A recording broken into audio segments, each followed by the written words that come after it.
స్వాతంత్రం తరువాత భారత కమ్యూనిస్ట్ పార్టీ మన దేశంలో బలమైన పార్టీగా రూపుదిద్దుకుంది. ప్రధానంగా కార్మిక కర్షక వర్గాల్లో కమ్యూనిస్ట్ పార్టీ చొచ్చుకుపోయింది.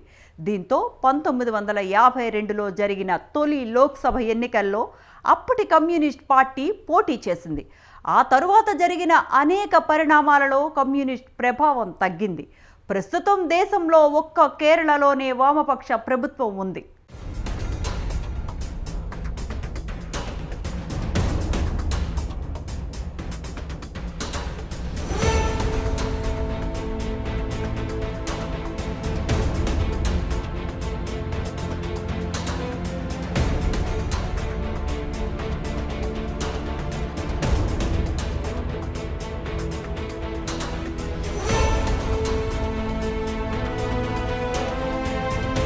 భారతదేశానికి 1947లో స్వతంత్రం వచ్చిన సంగతి అందరికీ తెలిసిందే.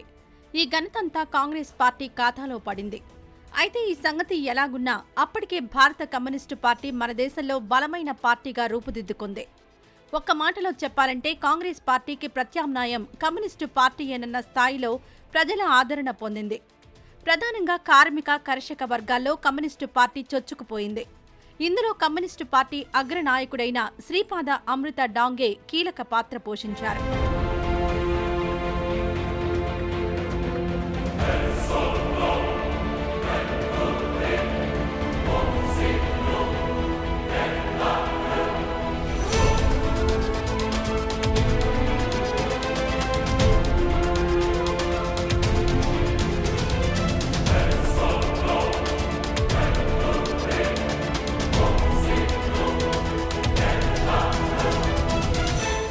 ప్రజల్లో తమకున్న పలుకుబడిని ఆదరణను కమ్యూనిస్టులు గుర్తించారు.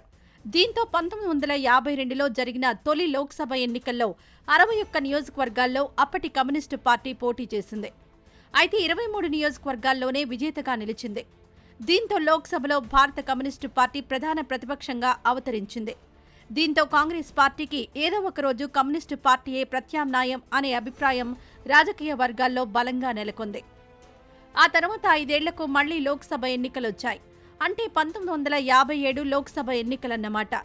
ఈ ఎన్నికల్లో భారత కమ్యూనిస్టు పార్టీ 27 నియోజకవర్గాలను గెలుచుకుంది. అంటే 52 ఎన్నికలతో పోలిస్తే 4 సీట్లు పెరిగాయన్నమాట.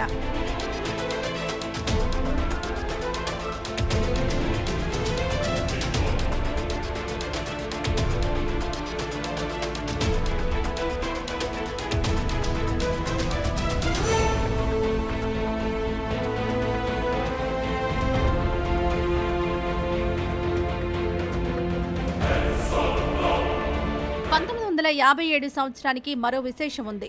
ఇదే ఏడాది కేరళ శాసనసభకు జరిగిన ఎన్నికల్లో కమ్యూనిస్టులు విజయం సాధించారు. దీంతో కేరళలో కమ్యూనిస్టుల నాయకత్వంలో ప్రభుత్వం ఏర్పడింది. కేరళ ప్రభుత్వానికి ఒక ప్రత్యేకత ఉంది. ప్రపంచంలో బ్యాలెట్ ద్వారా కమ్యూనిస్టులు అధికారానికి వచ్చిన తొలి ప్రభుత్వం కేరళనే. అక్కడ ఈఎంఎస్ నమ్మూద్రిపాద్ ముఖ్యమంత్రిగా బాధ్యతలు చేపట్టారు. ప్రతి లోక్సభ ఎన్నికలకు కమ్యూనిస్టులు తమ బలాన్ని పెంచుకోవడం మొదలైంది. 1962 లోక్సభ ఎన్నికల్లో భారత కమ్యూనిస్టు పార్టీ 29 సీట్లను గెలుచుకుంది. అంటే 1957తో పోలిస్తే మరో 2 సీట్లు పెరిగాయన్నమాట.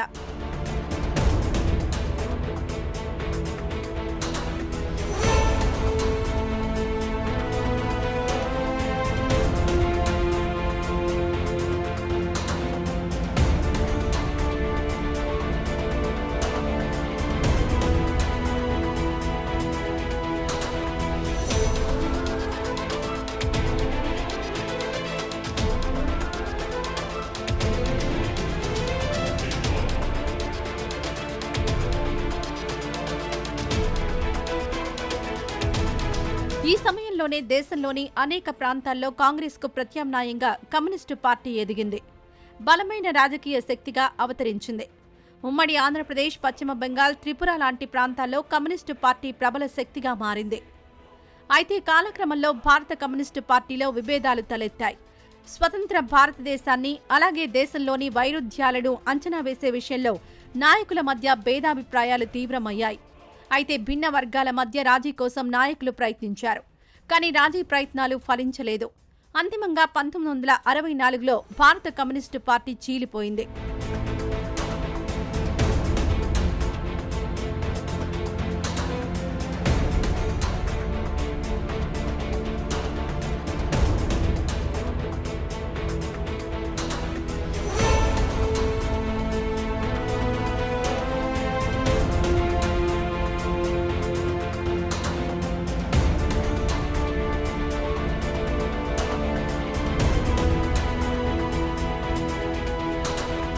భారత కమ్యూనిస్టు పార్టీ మార్క్సిస్టు ఆవిర్భవించింది.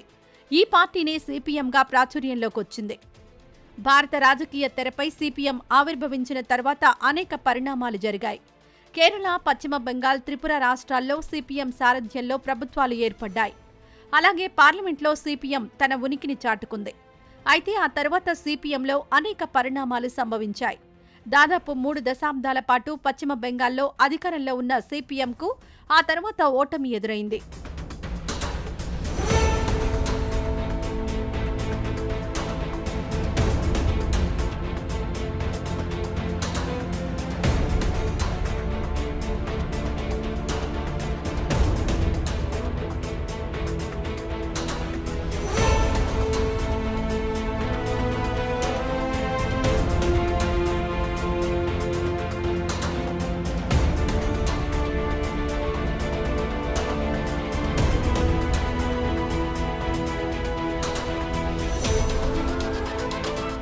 తృణమూల్ కాంగ్రెస్ పేరుతో వచ్చిన మమతా బెనర్జీని పశ్చిమ బెంగాల్ సిపిఎం ఎదుర్కోలేకపోయింది.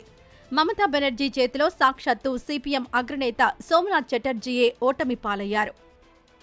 త్రిపుర మొదటి నుంచి సిపిఎంకు గట్టి పట్టున్న రాష్ట్రం. సుదీర్ఘకాలం పాటు త్రిపురలో సిపిఎం అధికారంలో ఉంది. అయితే కాలక్రమంలో త్రిపురలో కూడా సిపిఎంకు ఎదురు గాలి వీచడం మొదలైంది. సిపిఎంను ఓడించి త్రిపురలో బీజేపీ అధికారాన్ని చేజిక్కించుకుంది. కాగా 100 ఏళ్ల చరిత్ర ఉన్న వామపక్షాలకు ఇవాళ దేశంలో ఒకే ఒక్క రాష్ట్రం మిగిలింది. అదే కేరళ. దేవభూమిగా పిలిచే కేరళలో ప్రస్తుతం పినరయి విజయన్ నాయకత్వంలో లెఫ్ట్ డెమోక్రటిక్ ఫ్రంట్ ప్రభుత్వం కొనసాగుతోంది.